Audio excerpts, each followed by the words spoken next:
नमस्कार मित्रों, मैं नरेंद्र साई समुद्र शिक्षण संस्थान से हमारे आज हम पढ़ने वाले हैं राजस्थान का जीके। और राजस्थान जीके जो है वो अलग अलग उसके पार्ट हैं। पहला जो पार्ट है अपना कला संस्कृति है, दूसरा जो अपना पार्ट है वो राजस्थान का इतिहास है, तीसरा जो है वो राजस्थान का भूगोल है, और चौथा जो है आपका जो थोड़ा बचता है अर्थव्यवस्था है। अर्थव्यवस्था से संबंधित कुछ आंकड़े हैं, उनके बारे में हम पढ़ेंगे। सबसे पहले और सबसे जो इजी टॉपिक है राजस्थान जीके के अंदर वो राजस्थान की कला संस्कृति है। आज उसी के बारे में हम लोग कुछ चर्चा करने वाले हैं। तो राजस्थान की जो कला संस्कृति है उसके सारे अलग अलग टॉपिक्स हैं। आज जो सबसे पहले अपन टॉपिक्स लेने वाले हैं वो राजस्थान के संत और संप्रदाय का अपन टॉपिक्स लेने वाले हैं। तो देखते हैं राजस्थान के संत और संप्रदाय, इसको पढ़ने से पहले अपने बात थोड़ा सा समझ लेते हैं कि संत और संप्रदाय क्या होगा। एक शब्द है आपके पास संत और एक शब्द है आपके पास संप्रदाय। संत वैसे तो बहुत व्यापक शब्द है, लेकिन अगर अपन इसको शॉर्ट बनाएं और एक संक्षिप्त सार दें तो एक ऐसा व्यक्ति जो सामाजिक बदलाव में भूमिका निभाता हूं, वो अगर इसको अपन संक्षिप्त में समझे तो उसका अर्थ ये है, संप्रदाय वो है जैसे किसी संत ने कोई विचार दिया और उस विचार को मानने वाले जो लोग हैं और उनका जो समूह बनता है वो एक संप्रदाय कहलाता है। तो भारत की जो संस्कृति है उसके अंदर अलग अलग संत हुए और उसी संतों के मार्ग को जिन्होंने निभाया और जिस मार्ग पे चल के बहुत सारे लोगों ने अपना एक अलग से विचार बनाया वो उनका संप्रदाय है। तो आज इसी की अपन बात कर रहे हैं। वैसे जो संप्रदाय है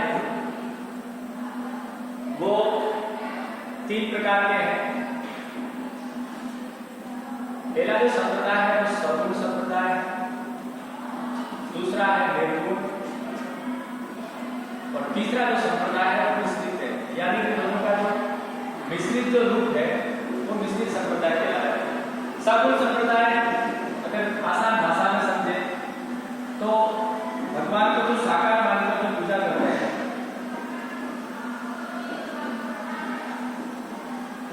जो भगवान को साकार रूप मानकर पूजा करते हैं वो सगुण संप्रदाय कहलाया। निर्गुण संप्रदाय वो है जो भगवान को निराकार मानता है, यानी ये मानता है कि भगवान का कोई आकार नहीं होता है। तो भगवान को निराकार रूप में जो मानता है वो निराकार कहलाया।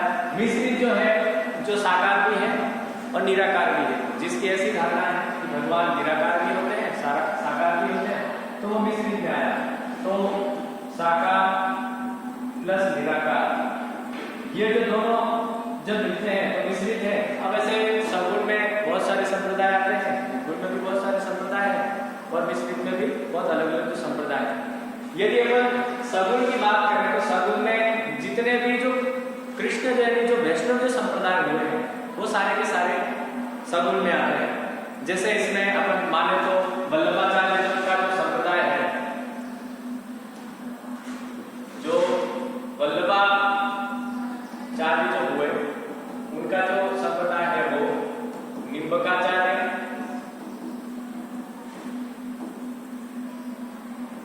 ये कुछ जो संप्रदाय है वो सगुण में आते हैं और कुछ जो है वो निर्गुण में, जैसे कबीर जी है, दादू दयाल है, संत धन्ना है, ये सारे के सारे निर्गुण में आते हैं। उसके बाद जो मिश्रित है तो मिश्रित में सबसे बड़ा जो नाम आता है वो चरणदास जी का जो चरणदासी जो संप्रदाय है वो मिश्रित के अंदर आता है। तो ये इस तरह से है। तो सबसे पहले अपन जो राजस्थान के संत हैं दादू दयाल, उनके बारे में अपन अध्ययन करते हैं। तो कुछ डेटा आपके सामने है और अपन उसके बारे में थोड़ा जानकारी लेते हैं। बहुत सारी गाइड है, बहुत सारी किताबें हैं, उनमें सब में डाटा दे रखा है। मैं यहाँ पर जो समझा रहा हूँ आपको समझने का प्रयास करना है। जैसे इनका जो जन्म है वो अहमदाबाद में हुआ, ऐसा माना जाता है। जो दादू दयाल जी का जो जीवन है वो पूरा का पूरा जो कबीरदास जी का जो जीवन रहा है उसी अनुरूप इनका भी जीवन चला है। तो इनका जन्म अहमदाबाद में हुआ। इनका जो लालन पोषण किया था, जैसे अपन गोविंद दास जी है, उनका जो लालन पोषण जो किया गया था वो नीरू और नीमा नामक जो दो मुस्लिम जाति के जो लोग थे उन्होंने किया था। उसी प्रकार लोधीराम जी नामक एक ब्राह्मण है, उन्होंने इनका लालन पोषण किया। इनके जो गुरु है वो ब्रह्मानंद जी, कई अलग अलग में दत्तानंद जी, विक्रम बाबा, बहुत सारे अलग अलग गुरु हैं।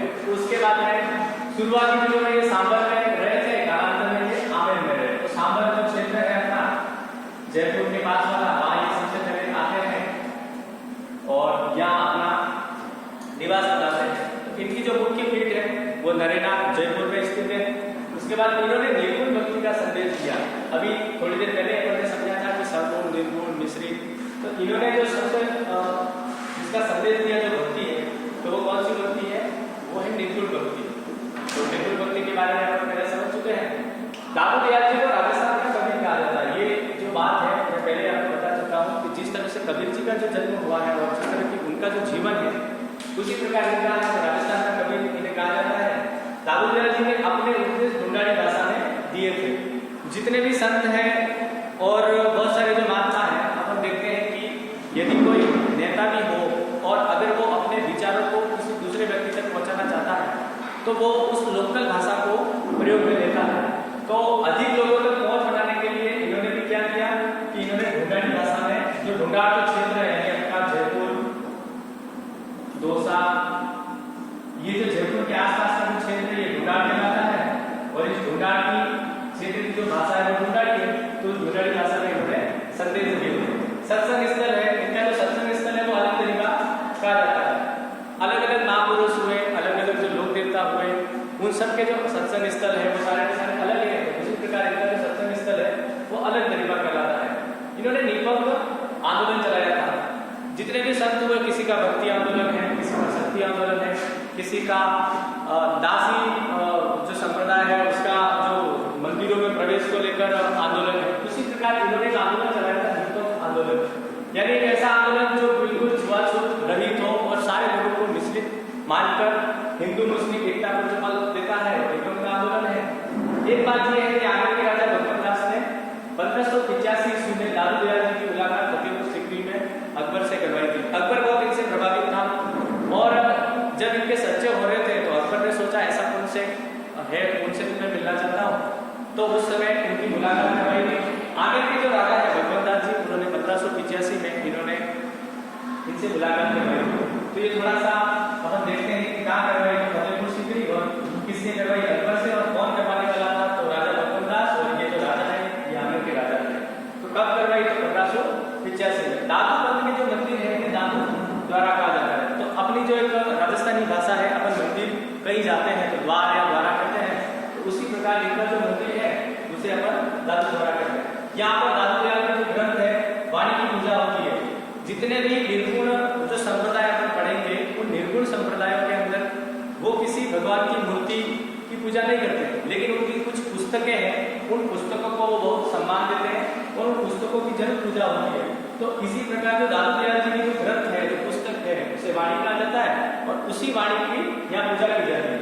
ये थोड़ी इंपॉर्टेंट लाइन है कि इस जो संप्रदाय है इसकी अलग से क्या बात है। तो इसमें अपन देखते हैं कि जो दादू जो है वो मृत व्यक्ति का जो शरीर है उसे न तो जलाते हैं, हिंदुओं के जो रीति रिवाज है उसमें जलाना है, और जो मुस्लिम जो अपना समाज है उसमें दफनाया जाता है। लेकिन इस संप्रदाय के अंदर, इस पंथ के अंदर न तो जलाया जाता है और न ही दफनाया जाता है। तो इसमें क्या किया जाता है? तो इसमें किया जाता है कि जो आपका जो शरीर है, जैसे कोई मृत व्यक्ति है उसका जो शरीर है उसे खुले में छोड़ दिया जाता है। इनका मानना था अपना जो जीवन है वो जीते जी तो काम आए लोगों के, लेकिन मरने के बाद भी वो किसी के काम आना चाहिए। तो वो मरने के बाद कैसे काम आए? तो उसका जो शरीर है उसे वो खुले में छोड़ देते थे, जो पशु पक्षियों का क्या बनता था? भोजन बनता था। तो ये इनके बारे में एक बड़ी जोरदार सी बात है। तो ये दादू जी का उसी प्रकार जो दादू जी ने ये बात बोली, तो कोई भी संत है अगर उसको बात को बोल रहा है उसके ऐसे जीवन को उनको जीना पड़ता है। तो दादू जी ने ये बात बताई थी, तो फिर दादू जी को भी ये जीवन जीना था। दादू जी का जो शरीर है वो भैराना की पहाड़ी, ये कई बार अलग अलग जगह आया है। भैराना की पहाड़ी, नरेगा की पहाड़ी, तो अपने को ध्यान में रखना। भैराना की पहाड़ी जयपुर में स्थित है और वहाँ पर जो स्थान है उसको उस जो संप्रदाय है उसके लोग बहुत पवित्र मानते हैं, जिसे दादू खोल या दादू पाल का कहा जाता है। तो उनका जो शरीर है वो कहाँ रखा गया?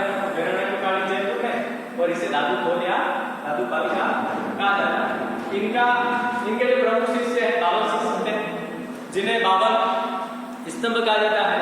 और इनका जो मेला है वो नरेला में फाल्गुन शुक्ल पंचमी से एकादशी तक बढ़ता है। दादू पंथ की शाखा है, बहुत सारी अलग अलग शाखा है, जैसे खालसा है, विरुद्ध है, उत्तरालय है, नागा है, खाकी है। तो अब जैसे हम इतना समझते हैं कि खालसा क्या है, अगर हम समझे कि खालसा क्या है, तो जो मुख्य पीठ थी उस मुख्य पीठ पर जो रहने वाले जो लोग थे, मुख्य पीठ के जो पीठाधीश बने बाद में, तो मुख्य पीठ पर जो लोग रहते थे वो सारे के सारे संत क्या कहलाए, खालसा कहलाए। उसके बाद में है विरक्त, 2 नंबर पे आपने तो दिखाई देते हैं, वो विरक्त है, जिन्होंने बिल्कुल दरबार छोड़ दिया, बिल्कुल विरक्त हो गए जीवन से, और विरक्त होकर जिन्होंने भक्ति की और इस संप्रदाय को आगे बढ़ाने का काम किया, तो वो विरक्त कहलाए। फिर 3 नंबर पे आते हैं उत्तरालय, 3 नंबर पे आते हैं उत्तरालय। ऐसा कहा जाता है कि जयपुर का जो क्षेत्र है उससे उत्तर की दिशा में जो गए और इस संप्रदाय का जिन्होंने प्रचार और प्रसार किया, तो वो सारे के सारे उत्तरालय कहलाए। एक सॉन्ग राजस्थानी भाषा में बहुत चलता है कि सुन दिखलाती बादली, सुन दिखलाती बादली, उत्तराते छेड़े जा, सुन दिखलाती बादली, उत्तराते छेड़े जा। इस प्रकार से जो एक उत्तरालय जो शब्द आया है, तो उत्तरालय का अर्थ होता है कि उत्तर दिशा की ओर जाने वाले जो लोग हैं वो उत्तरालय है। उसके बाद में खाकी, जिन्होंने खाकी वस्त्र धारण कर लिए, अपन देखते हैं कि पुलिस की जो वर्दी है वो खाकी है, जिन्होंने खाकी वस्त्र धारण कर लिए वो खाकी कहलाए। और उसके बाद में जो नागा है, जिन्होंने बिल्कुल वस्त्र छोड़ दिए और दिशाओं को अपना अंदर मान लिया, जिन्होंने दिशाओं को अपना वस्त्र मान लिया और उन्होंने बिल्कुल वस्त्र त्याग किए, वो सारे के सारे नागा कहलाते हैं। तो उसके बाद में जो नागा जो साधु है उनके बारे में भी कहा जाता है कि जिस समय मराठों का आक्रमण हो रहा था और आमेर के क्षेत्र में ये नागा साधु रहते थे, और उस समय प्रताप सिंह जी जिन्होंने हवा महल का निर्माण करवाया था वो राज कर रहे थे। तो उस समय जब उनको जरूरत पड़ी, सेना की कमी हो रही थी, तो उस समय नागा साधुओं ने इनकी बहुत हेल्प की थी। और जो नागा साधु है वो अपने साथ में शस्त्र रखते हैं। ये कुछ जानकारी आपने आज संत और संप्रदाय के बारे में पढ़ी है। अगर आपको अच्छा लगा हो तो चैनल जो अपना है समुद्र एजुकेशन के नाम से, उसको जरूर सब्सक्राइब करें। जहां तक अपने जो मित्र है, दोस्त हैं, उनको पहुंचाने की कोशिश करें।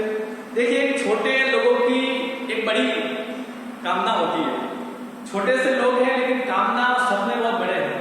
हम चाहते हैं कि ये जो क्षेत्र है, ऐसा कहा जाता है कि ये जो क्षेत्र है ये शिक्षा के क्षेत्र में बहुत पिछड़ा हुआ है, लेकिन ऐसा नहीं है। यहाँ जो लोग रहते हैं वो पिछड़े हुए नहीं है, उनके अंदर हजारों सपने हैं, और वो जब सपने को लेकर जब निकलते हैं तो उनके अंदर एक आग है, और वो आग ऐसी है कि जब चारों ओर फैलेगी तो एक नया प्रकाश लाएगी। तो आप जितने भी जो फ्रेंड्स हैं आपके, जितने भी दोस्त हैं, उन तक ये वीडियो पहुंचाने का कष्ट करें। हो सकता है हमारी कुछ जानकारी में कुछ कमी रही हो। अगर आपके जो कमेंट्स हैं उसके बाद में हमें जो भी जानकारी मिलेगी हम हमें भी सुधार करेंगे, आप आपके सुझाव हमें देंगे, तो जिससे क्या हमारे अंदर एक सुधार की जो कहीं न कहीं गुंजाइश है वो बनी रहेगी, और आपका इसी प्रकार हमें सहयोग सपोर्ट मिलता रहे। धन्यवाद। राम राम।